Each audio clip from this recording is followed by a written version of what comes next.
You're listening to the Fitzrock Podcast, interviews where we explore the shifts and transitions of life. Here are your hosts, Keith Rock and Don Fitzsimmons. Hi, everybody. Today we are so glad, pleased, and blessed to have our podcast friend, Dr. Katherine Blackney, with us.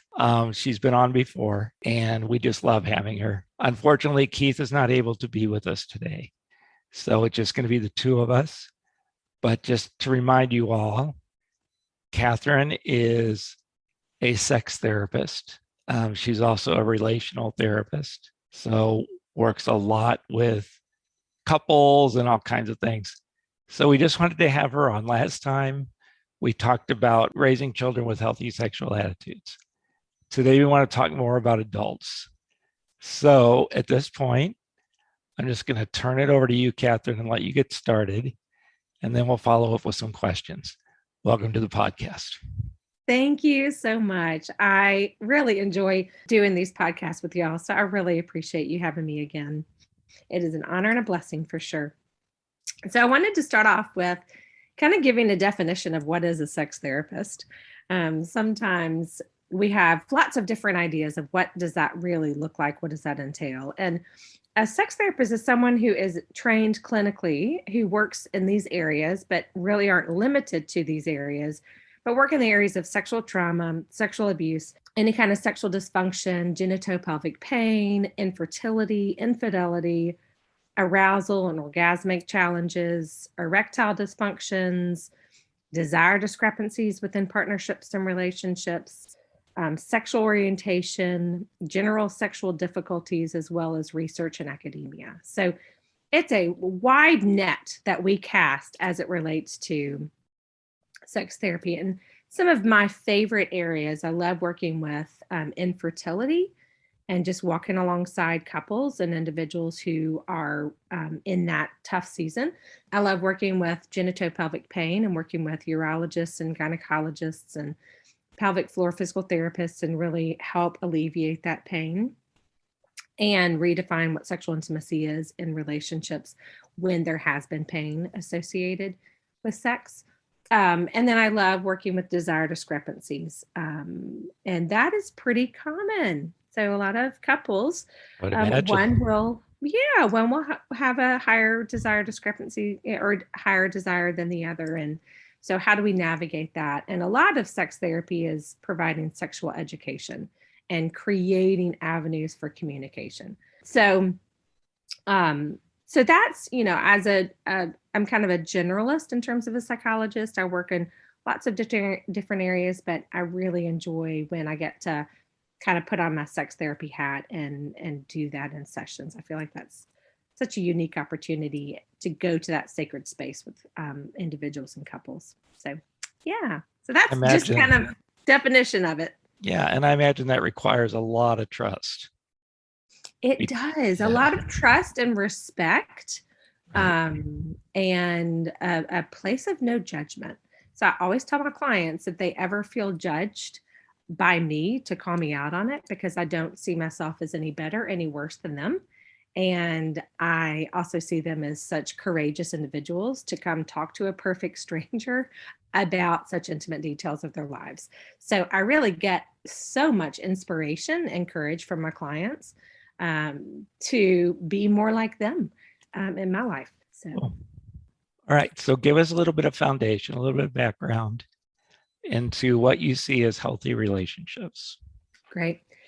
So when I have the privilege of working with a couple in their marriage, I try to lay down the foundation of how I view marriage. So kind of spanning 2 decades in my private practice, through the kind of my experience and through learning and doing research, I've adapted this model on how I view marriage. And so marriage is like a 3-legged stool. You have the legs represent emotional intimacy, spiritual intimacy, and physical intimacy.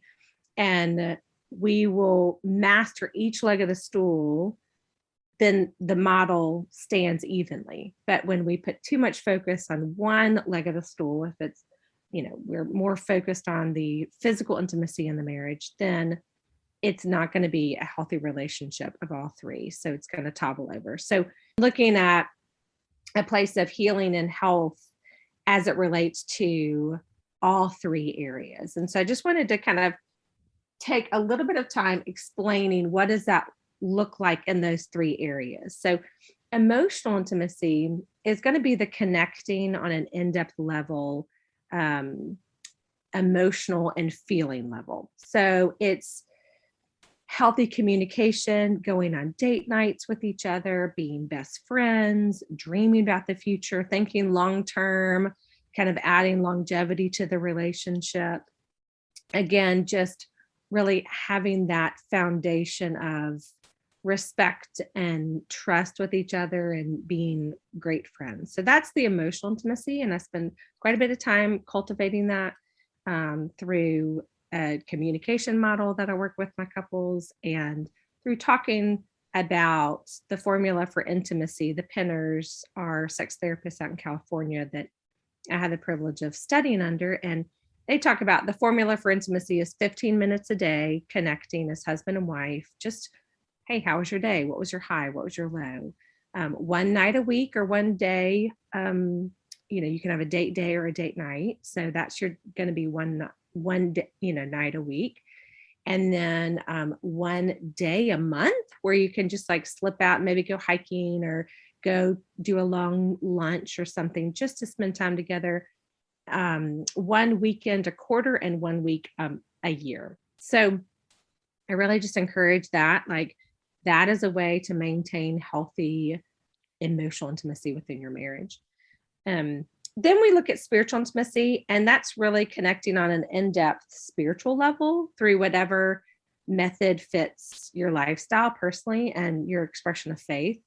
And so I really just kind of alongside and encourage that dialogue among couples to talk about their own individual journeys of faith as well as corporate together, and looking at ways to think beyond themselves, think kind of exegetically in terms of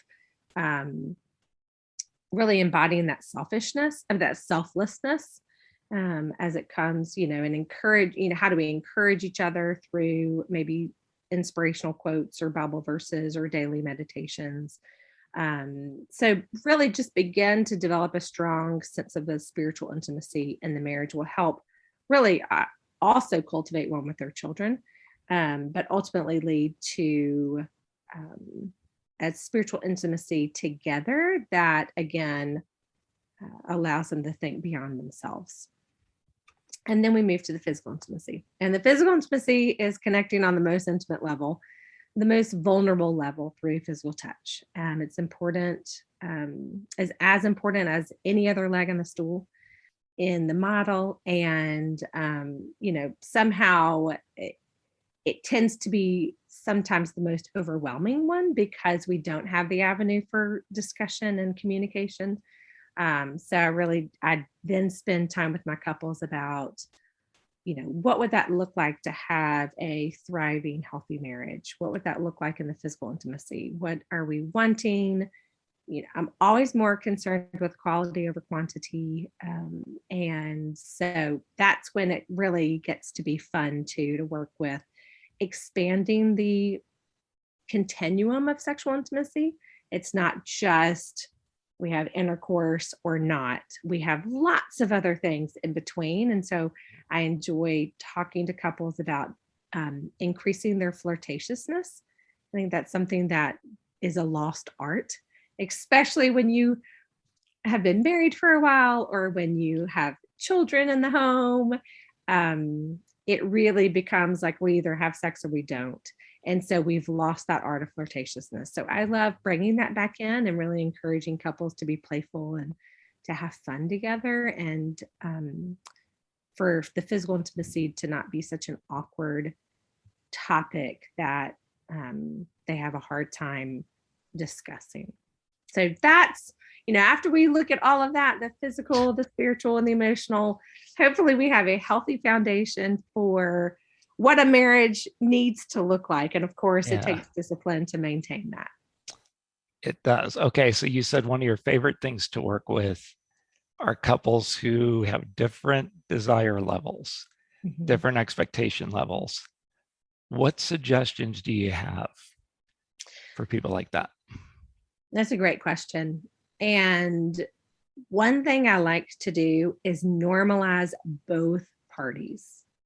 Normalize one that maybe has a lower desire than the other, and normalize the one that has a higher desire than the other. Because I think, one can become villainized and one can be marginalized, and that's just not going to get us very far at all. So, really normalizing and validating where people are in that. And then I also like to help tease out.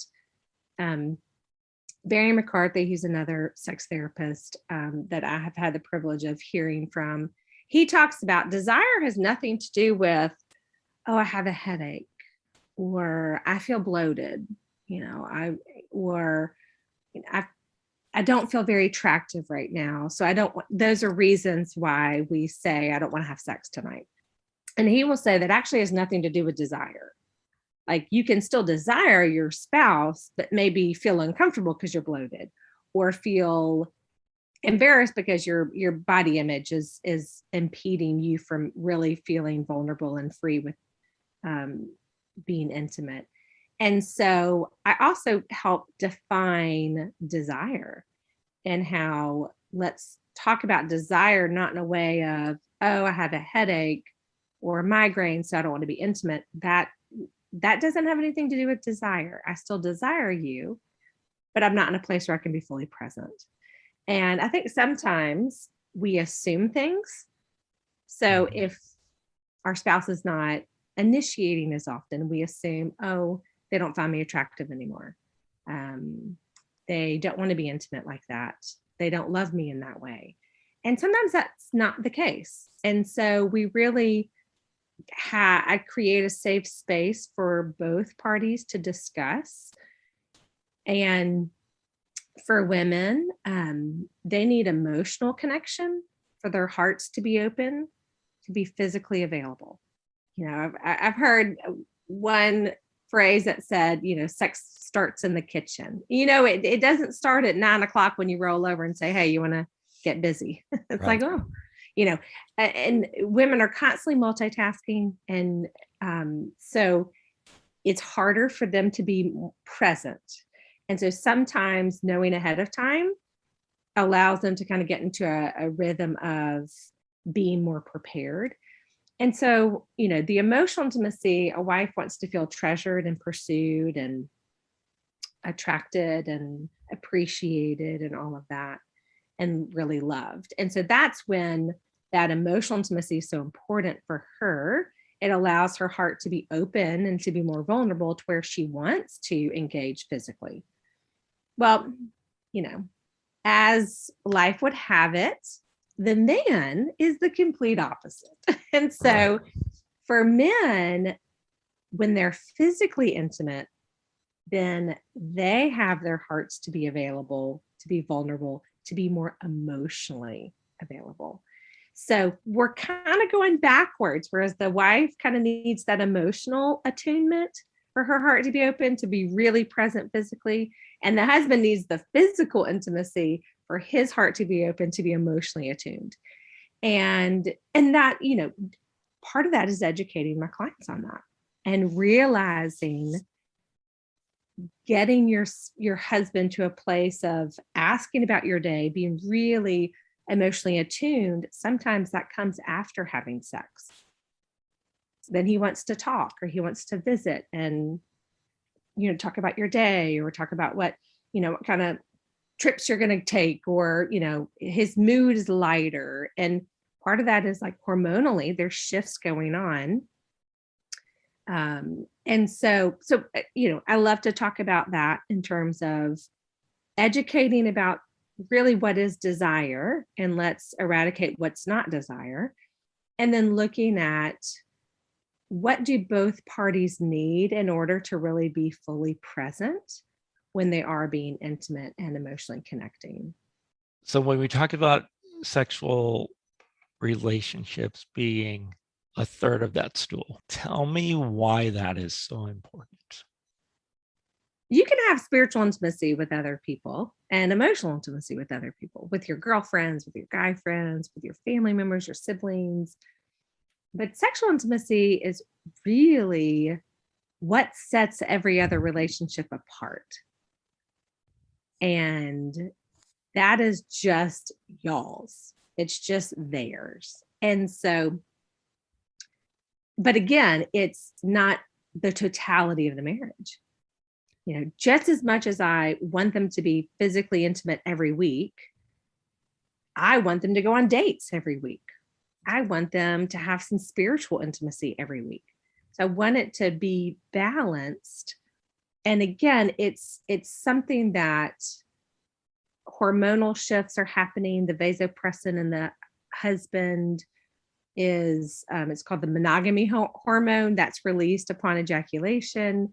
And that is to help bond. Oxytocin is released in the women after orgasm, and that helps them bond. So there's a chemical explosion that was created and meant to be a bonding experience that is only for your spouse. And that is why when I see individuals begin to be physically intimate outside of a marriage, whether that starts in high school, college, before they've met their spouse, the emotional toll that it takes on some of my women can be very difficult to move beyond. And so I try to help kind of walk my clients through, like, okay, what are some of the guidelines that you have for yourself? Let's think long-term consequences, long-term gains. Let's really look at what are the decisions you want to make now that will impact in a positive way you down the road. So sexual intimacy is just such a powerful component of a marriage. It also is an exciting component. And so when I talk to my couples that are married about, like, physical intimacy isn't just about sex. I mean, there are other things that are important. There's a continuum of holding hands and kissing and showering together and snuggling naked together and having intercourse. I encourage them to be playful and to be curious and to have fun together, to be lighthearted, to be vulnerable, to be expressive, be generous and kind, educate themselves about various techniques and learn what you like and don't like sexually, and educate your partner on that. Be creative, be imaginative, and be selfless and freely offer grace when needed.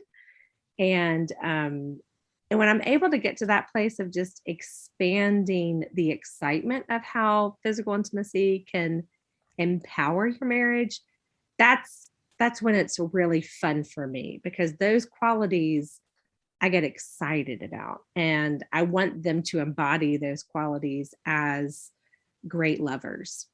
Is it possible to introduce sexual activity too early in a relationship? I would say yes to that. I think that when sexual intimacy is introduced early in a relationship, there's a possibility that that is the foundation of how the relationship was created. And that, again, is just not a holistic, healthy view of a relationship. If it's just based on physical intimacy, that's not sustainable. Mm-hmm. And so I think it also doesn't create safety or security as it relates to longevity for the relationship. And it complicates. Our bodies respond and kind of have those memory muscles, memory cells. And so our bodies are going to respond well after a potential breakup, and remember those very powerful moments of being intimate sexually, and make it more difficult to move beyond that relationship and that breakup.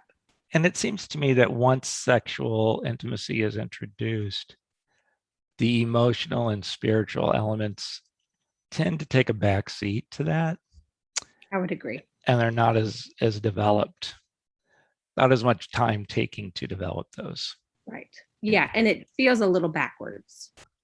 So I don't think that there's like a general formula that you can use that says you have to date so many dates or so much time unless you have one of those formulas. But it's probably more be careful. So I don't have the formula, but I will say this, and I think this is interesting. I've been talking to some of my clients about this recently. In the first 3 months of a new relationship, there is that surge of oxytocin I've already talked about, which is the bonding hormone. Right. And during those 3 months of a new relationship, we tend to overlook, we're in the honeymoon phase, we tend to overlook maybe some flags that we need to focus on. And our brains are just kind of over like hyperdrive of that flesh and physical enjoyment. And so you have a tendency to maybe overlook, oh, wow, I was late for work again today because I'm, talking late to this person, or, avoiding some responsibilities that I need to be doing because I want to go hang out with this person. And so, so we kind of put some things, some responsibilities and rational thought, we kind of put that on hold for those first 3 months and just get swept up in this new relationship. So I tend to just say, the working stage of a relationship starts at like that 4 month where the oxytocin is kind of wearing off and maybe the fun is just, it's a little harder. You're like, oh, I now have to like give extra energy to engage in this relationship. Whereas my oxytocin, I kind of just rode on the coattails of my oxytocin for the last 3 months. Right. And so now it's kind of like the working stage. So I typically will say, like, if you make it to the 4 month with in a relationship with a partner, that might be the healthiest to then think about, like, where do we want this relationship? Where are we going? What are our boundaries? Because it's a little bit more of a rational perspective and approach than the first 3 months. That makes sense. Mm-hmm. Also, what makes sense to me is so many women have experienced sexual trauma at some point in their lives. And in order for them to share that with their partner, it seems like there has to be a really strong foundation of trust and emotional intimacy. And if you try to introduce sex before whatever trauma might be present is discussed, seems like that's fraught with peril. Sure, absolutely. And you don't want to re-traumatize, because again, your body is going to remember, your body's going to shut down, your body's not going to be present. You're going to have more dissociation where you're there in the room, but your mind is somewhere else. And so that's the re-traumatizing. And again, your body is going to remember. So as it relates to trauma, and what I tell clients before I even talk about how to teach your kids healthy sexuality and sexual attitudes, is you got to look internally at yourself. And if there are demons in your closet that you have not worked through, whether it's trauma and abuse, addiction, pornography addiction, or just the messages you've learned that were very legalistic, maybe from a very, a legalistic church, like, it's worth you looking at your own sexuality and figuring out how you define your own sexuality and sexual attitudes, which will be the foundation for how you teach your children. And so it is really important to look internally and do some healing. And if there has been any trauma, it's really important to meet with a trauma specialist who will walk you through hope and healing during that journey, to allow the trauma to not be so big in the room and not to be the thing that leads the interaction, it's always going to be part of the person's narrative. It's going to be like a thread that goes, that's part of their narrative, it's part of their story, but it doesn't have to be the main thing of their story. And there's some wonderful trauma interventions that a lot of my colleagues are trained in that help reduce the emotional impact of trauma to allow it to still be present, but not overwhelming and not debilitating. So I do encourage when there has been any sexual trauma in the past, that's their definition. I mean, that's part of their definition of physical intimacy. And we need to eradicate that and to create and redefine what sexual intimacy is, and kind of reclaim that. How can unaddressed trauma affect a sexual relationship? Well, even take out the word sexual, a relationship. You're only getting a fraction of that person. You're not getting the whole person. Trauma impedes you to fully be present and live in freedom. And there's hypervigilance, hypersensitivity. And again, that's the lens through which clients will view things if they haven't done the work to unpack the trauma. So you're not getting the full person. And I think it's important for men, especially, to know it is not up to us to define what trauma is. It is up to the person to define what their trauma was and what they need to address. Is that true? Sure. I mean, I think that, when clients come in and they're like, well, I know that there are people starving in Africa. I get that all the time. And I said, listen, your big is my big. I'm not going to compare you to the rest of the world because that's minimizing, which is really invalidating. It's invalidating that like my issue is, I'm silly to be in therapy. I feel like a fraud. Like, there are other people who are really, really struggling. And here I am, worried about whatever. And I try to validate like you're hard. Like, let's not compare. Let's not invalidate your experience. So I would hope that other people take that same approach as it relates to trauma. Like, hey, your trauma is your trauma. And I'm going to enter in where that is. I'm not going to invalidate.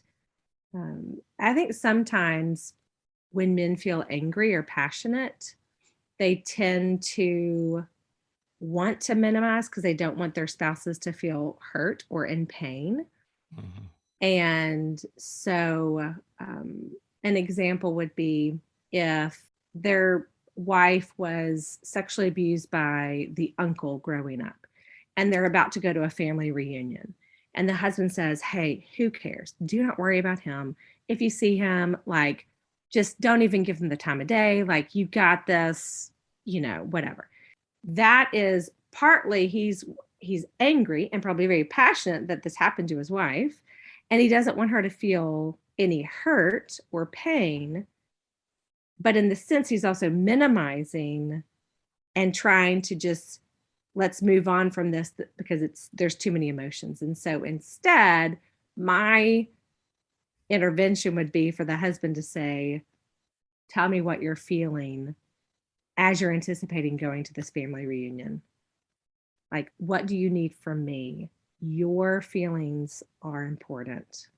What you're experiencing is valid and real. And that's where he can kind of drop his defenses of like, I just want to protect her. So I'm going to tell her like, just who cares about it? Like, just don't even think about it, which again is invalidating. So he's dropping his defenses to go to that place of pain to be like, what is it like? And I'm so sad that this is even part of the narrative that triggers something that should be exciting and fun, like a family reunion. Cool. Okay. You're on stage. You're at the end of your speech. What's the one last thing you want to say that I haven't asked about? Something I've really embraced, and it came from a conversation my husband and I had this past weekend, My dad he's an amazing man. He's awesome. And when we get together and he prays, he will say, "Thank you for this day that will never come again." And so my husband has adapted that. And so when we pray over dinner or pray at night or whatever, he will say, "Thank you for this day that will never come again." And to me, that gives me so much vigor to live today to the fullest, knowing I will never get this day again. I will never get September 24th again this year. And it also frees me up to extend grace to myself to know I haven't done everything I need to do today, but this day will never come again. And how am I going to use this? How am I going to find moments of joy and pockets of excitement and really be fully present in this day that will never come again? I love that. Well, Katherine, once again, you have given us lots of wisdom today and so appreciative. Give us your email address in case someone wants to reach out. Yeah. So it's Katherine at katherineblackney.com. And Katherine is Katherine, not the Y spelling. Yes. And Blackney. Correct. So, and that's my website too, is Katherine Blackney. And then I have my Instagram is Katherine Blackney PhD. And that's where I try to do a few posts a week and really connect with a larger audience as well. That's awesome. Thanks for being here. Thank you so much. I appreciate it. Thank you for listening to this episode of the Fitz Rock Podcast. The music you are hearing is Swim with Wild Musical Instruments by Your My Muse.